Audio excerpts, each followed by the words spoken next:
What's going on, guys? Thank you so much for tuning in and welcome back to my channel. Today I'm gonna try and explain and give some tips about how to get better and how to maintain the rear stability on entry while shifting down to make the corner and get a better exit without flipping the bike around and having a low side crash. Alright, so lately I've been getting a lot of questions from guys like, how do you maintain that? How do you get bike, the rear in particularly, to be stable while you are shifting down, and also on the lean angle, you're using the front brake, using the rear brake. How do you maintain, how do you combine all those components in order to make the corner? So as you already know, so the game is not a arcade game anymore. It's more leaning towards sim racing game, so it requires another kind of riding style, also another kind of approach to the game.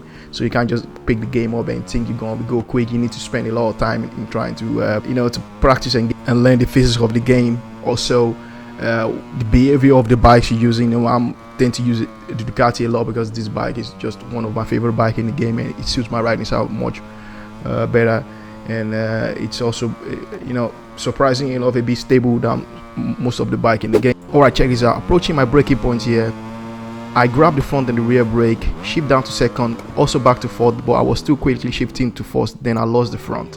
Alright, check out the slow-mo footage. You need to understand that shifting down at the right engine speed and in combination with the right engine braking setting can help prevent you overheating the front tire and also prevent you destabilizing your rear end and locking up your front in the process and crashing like this.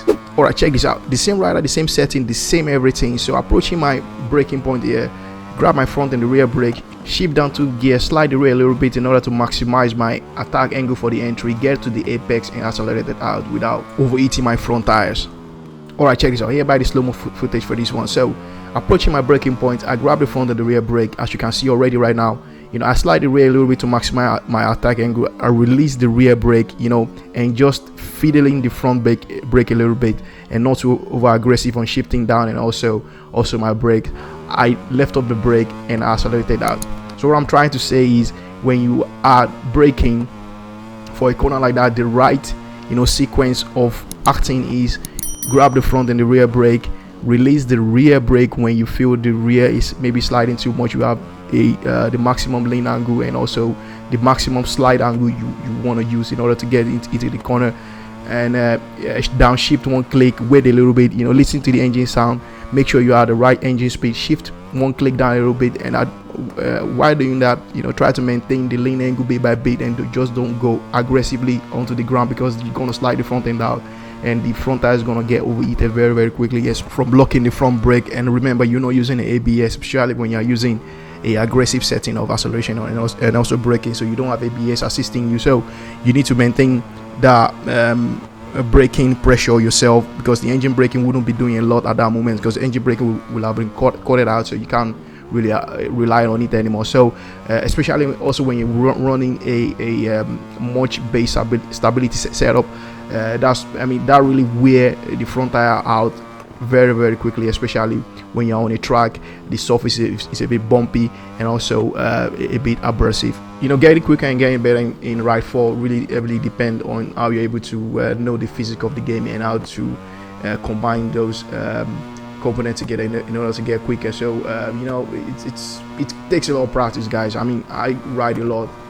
Lately I've been very busy with school and also a full-time family and job and all that kind of stuff, so I haven't been doing a lot, but it takes a lot of time to get better in this game, especially the game now getting to sim kind of a racing game. So we are in Imola right now doing some odd laps, and I managed to do 2 laps in 1:44, and this track is actually a very, very beautiful track. I've never ridden on this track before, so this is my first time going around this track, and man, I really enjoy this track. And also finding setup for this track is not that really easy, because you have some section that is very hard on braking, as you can see on my front tire, getting yellow very quickly. There you need a compromise between lean angle and also stability on the front end for the downhill hard braking point, and also for the corner that I mean, you need a lean angle in order to maintain a better corner speed and get out as quickly as you can. So yeah, it wasn't really that easy, but I managed to do it 2 laps in 1:44, and my fastest lap came out at 1:44.6. The Imola is particularly very challenging to find a compromise between a good stability and also a good lean angle in order to carry the corner speed needed in order to get quicker. But I will leave the setup guide here so you guys can maybe copy it, and if you have different riding style, it might really help you out in order to better your time and go quicker on this track. So guys, I really hope you enjoyed this video. If you do, please subscribe to my channel, give me a thumbs up, and also comment down below. I will see you at the next video. Stay safe out there, guys. Peace.